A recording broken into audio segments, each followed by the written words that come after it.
makes dumb jokes while he shoots his guns. Major Slack is lots of fun. Major Slack Attack. Hey, wait a minute. There's no guns in this game. Shut up, Pee-wee. Okay. Yeah, shut up, Pee-wee. Hey, welcome back to the Major Slack Attack, your first stop for titillating tactical gaming. Here we are in Mzulft, and we are going to loot the place for all the Dwemer metal pieces, which can be smelted into Dwarven Metal Ingots. I hope to come out with upwards of 250. I surpassed that. You'll see by the end of the video. This is just the highlights of this loot tour, okay? This loot tour took approximately close to an hour real time, okay? I really took my time. I'm just going to show you the highlights. First of all, what should you loot? If you've got a follower with you, I strongly recommend that you leave all struts, okay? Basically, you want to bring along, or you want to pick up any Dwemer metal pieces that are prefixed with an adjective such as bent, large, small, or solid, okay? Anything that has a prefix, or rather an adjective, bent, large, small, or solid, pick up. It's good to make Dwarven metal ingots. If it starts with Dwemer, no good, okay? That's the general rule. Starts with Dwemer, no good. One exception is small Dwemer lever. Those are also no good for some reason, okay? So starts with Dwemer, no good. Doesn't start with Dwemer, good. All right? Now, you won't be able to pick up everything. Even if you got a follower, I strongly recommend that you leave behind all struts, okay? Don't pick up struts. Basically, you want to bring all the Dwemer pieces that have a good ingot to weight ratio. That is, they give the most ingots for the least amount of weight. So that's a really good one, okay? Anything that's like a scrap metal or a plate metal is really good, okay? Anything that is a strut weighs a lot but gives you not as many ingots. Solid Dwemer metal gives 5 ingots. They're pretty heavy, but they have a good, ingot to weight ratio, okay? So basically leave behind all struts to start. Later on, you're probably going to have to start leaving behind some solid Dwemer metals. All right, so that's my looting strategy. And here is the first, there's some areas where, check that out, that's so funny what happened to Finalizing there. There's some areas where I didn't go into because it wasn't part of the combat strategy. It wasn't part of working my way through to get to the oculary puzzle at the end. And this is one of those areas. So these are the areas I'm going to show you. Right now I have no armor with me, okay? I'm trying to save as much space in my carrying capacity, as much space in my inventory as possible. So I'm going with no armor. So Finalizing and my Storm Atronach Sparky will have to do all the heavy lifting. And as you can see, I ran out of Magicka after one shot of Incinerate, and I ran out of Magicka. So there you go, yeah. Sparky and Finalizing have to do all the fighting.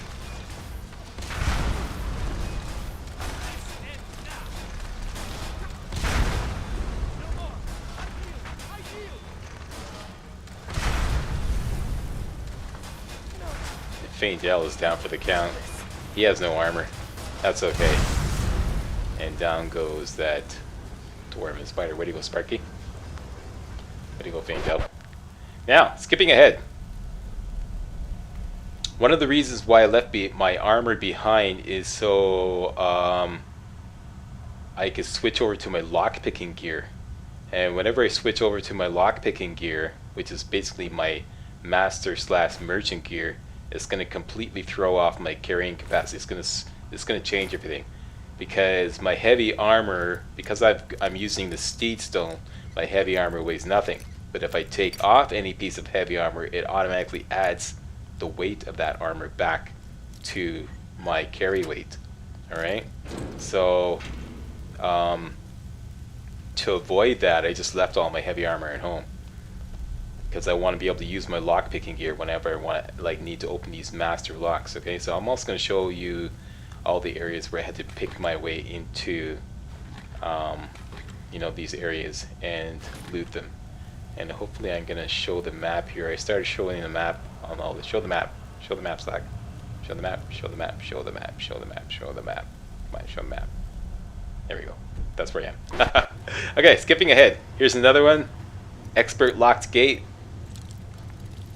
Henceforth, I do make a point of showing the map, so I'll show you the map where this is.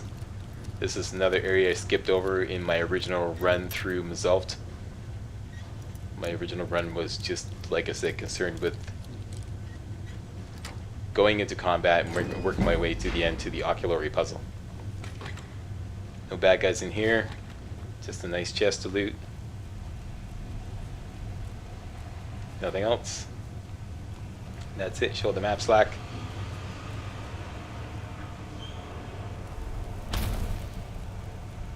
Once again, leaving behind the struts. And I didn't show the map. Okay, whoops. Sorry about that. Anyways, like I said, if you take your time, loot everywhere. Okay, so here's another area I didn't go into, because I didn't need to. There's a bunch of spiders down there. Sparky and Faendel have to take care of it.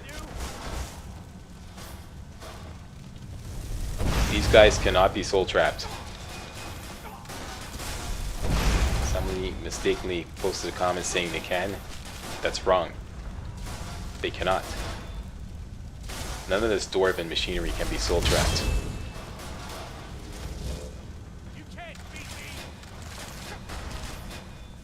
You'll see when you try to cast soul trap on them, it will say Dwarven Spider resisted soul trap or Dwarven Centurion resisted soul trap. I showed that actually at the end of the combat video. Okay, here's a little funny thing that happened with the pistons here. Faendel tries to follow, knocks him off, and he comes right back. Hey. Okay, so I'm getting overloaded here. So when you get overloaded, basically, this is about the same time, or the same place where I always get overloaded. So what I do is just basically hand all the Dwemer pieces to Faendel. All of them. And the game will basically notify you what he can or cannot carry. So just give him everything, and his stuff will start getting grayed out, indicating that he can't carry anymore. And I picked up a lot of Dwemer pieces just because I was looting spiders and whatnot, just looting everything they had. I'm gonna drop those later because I know they're not good for to create Dwarven Metal Ingots.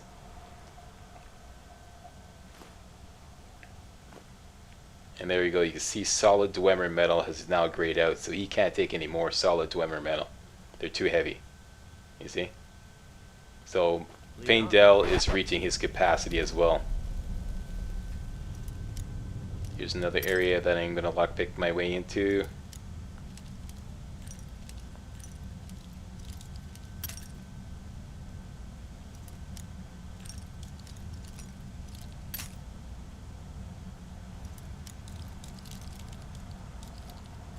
Some of these are master locks, really tough, which is the reason why I want to bring along my lockpicking gear and have use of it.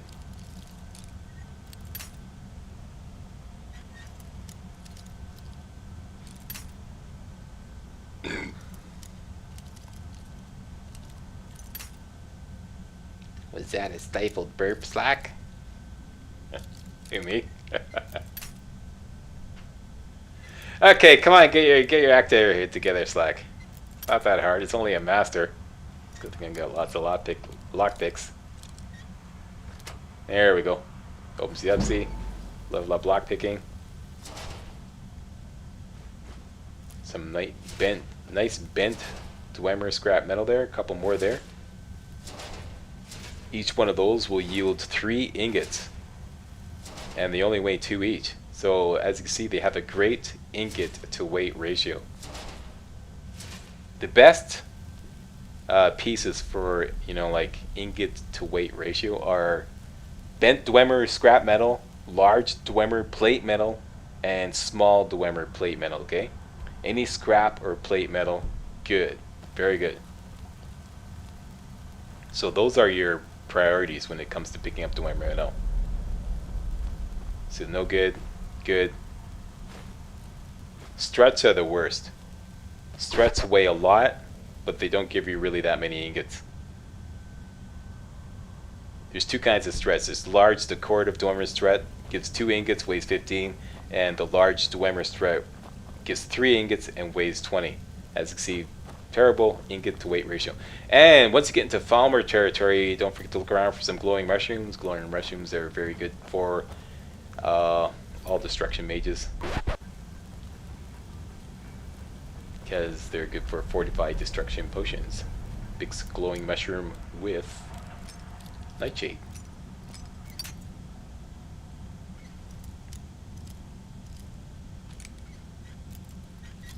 Here's another locked area. Master lock.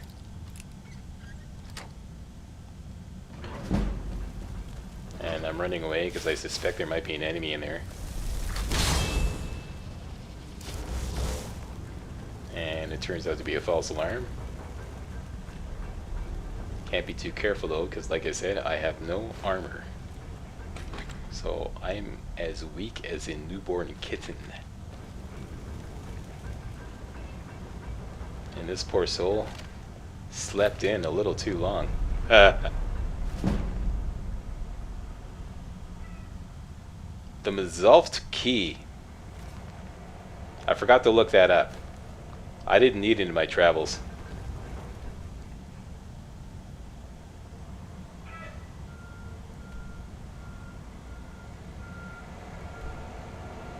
Somebody wants to post a comment about what that's for.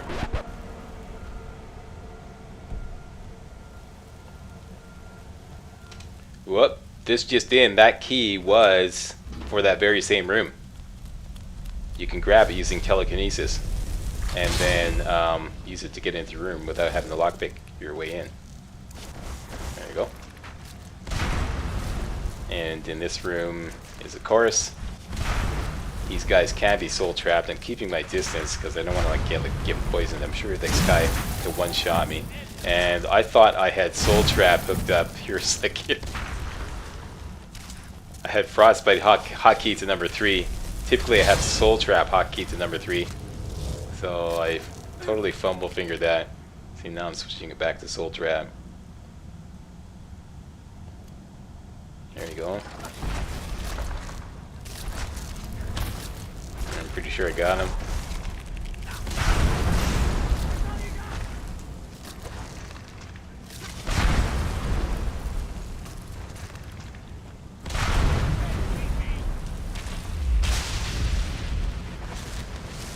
Yeah. Way to go, Sparky. Way to go, Faindel. Up goes Candlelight.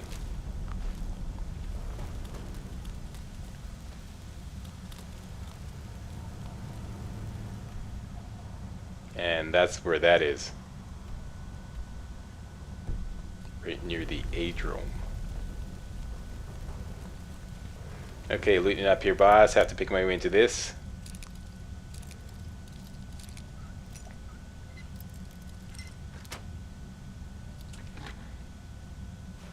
Nice haul there. Grab the solid Dwemer metal. Leave the strut. Contemplating taking a helmet. I'm thinking, what's the point? I guess I thought there was a point.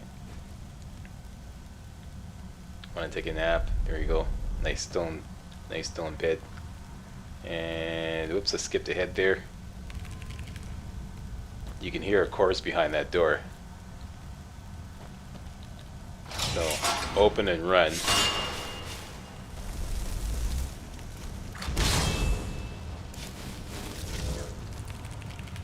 I want to soul trap this guy. And this guy really gave Sparky a hard time. So he appeared to be struggling, and I was wondering, okay, is he going to hold out? So I was getting a little nervous here.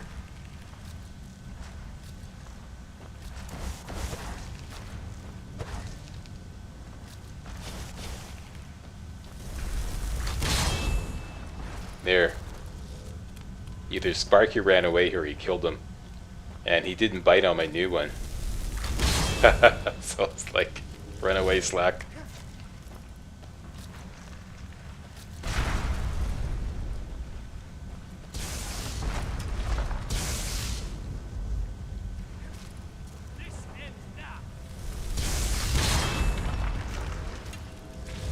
He's almost dead. And I trapped his soul. And there's the Hell's Angels passing by outside. They use scooters now.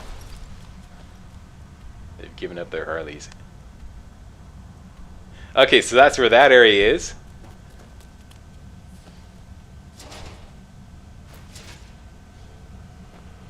Good score from that spider worker there. Some more bent Dwemer scrap metal from that guy. Once again, great ingot to weight ratios on those things.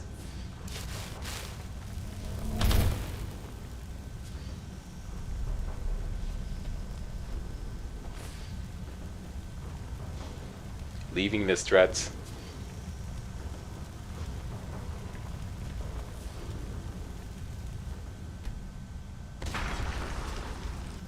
And I just waited to get Sparky out of the way because he was kind of annoying me. That's one thing about storm atronachs. They're big lummoxes.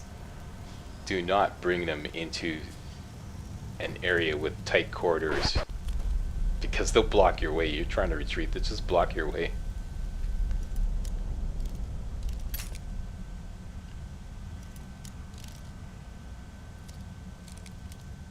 Sometimes they're so big they can't even get through a doorway.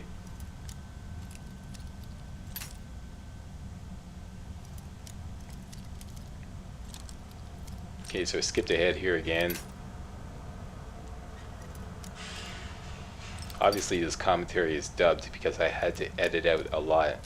This is going to turn out to be a 20-minute video. Like I said, this took me close to an hour.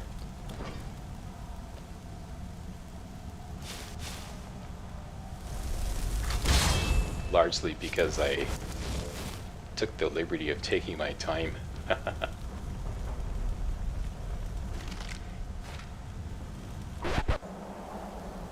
And that is it. Alright.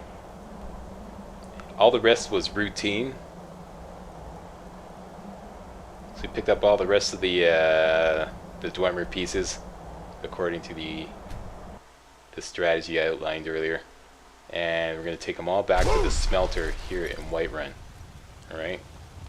Smelt everything. Once you smelt it all down to Dwarven Metal Ingots, you'll be able to carry them all. Okay, so I'm smelting everything I've got on board.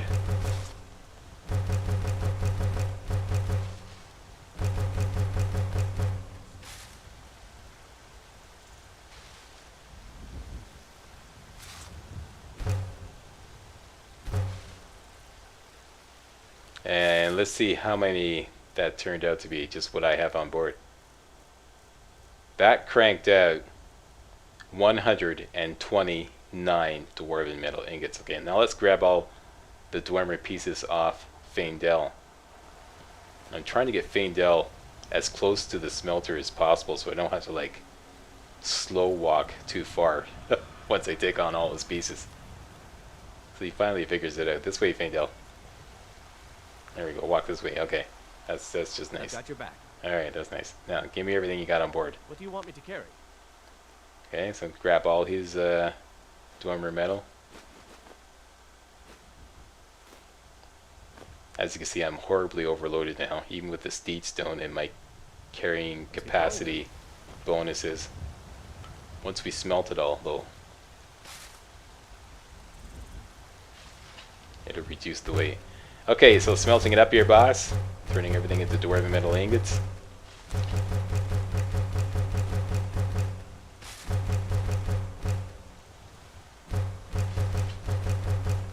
And the final tally is, don't forget, I had to leave a lot behind, okay? So there's still more. And the final tally is 283 Dwarven Metal Ingots. And I had to leave some behind too. So that plus the 65 I have back at the College of Winterhold equals I think a grand total of 348 Dwarven Metal Ingots that I'll have in my possession. So I can crank out a lot of Dwarven bows. And Dwarven bows require 2 Dwarven Ingots and 1 Iron Ingot. That's what's coming up next. Now I just want to take care of a little business here. I forgot to put on my merchant's boots. Got some good That's what pieces happens out when there you for have so looking many to buy. enchanted items. I don't claim to be the best blacksmith in Whiterun. So this is pretty routine here as well. I just made the tour amongst all the merchants and sold off my stuff. So I'm going to skip ahead to the College of Winterhold. That's it for this video. I want to thank you all very much for watching. Coming up next, we're going to go back into combat and make a big iron ore tour. So that's it. And hey, don't forget to check out my ebook. Hey guys, want to build the kick butt destruction tank mage you see me using in this video? Well, you can get the entire walkthrough in ebook format. Skyrim Legendary Made Easy, the quick and dirty dark elf build. This includes a complete step-by-step game plan to produce a destruction tank mage made for legendary difficulty gameplay. Also, exclusive bonus content. The Alchemist Business Model Power Start, how to become filthy rich in Skyrim using my special list of power potion recipes. More bonus content, so you like to cheat, do you? The Eager Eddie exploit build will show you how to use Skyrim exploits to create a ridiculously overpowered conjuration mage in under 3 hours. Fully tested in the latest Skyrim patch. All this in an easy to read, easy to navigate 160-page ebook. Skyrim Legendary Made Easy, the quick and dirty dark elf build. Buy it now for only $9.99. All purchases are processed by the 100% secure world-renowned PayPal payment processor.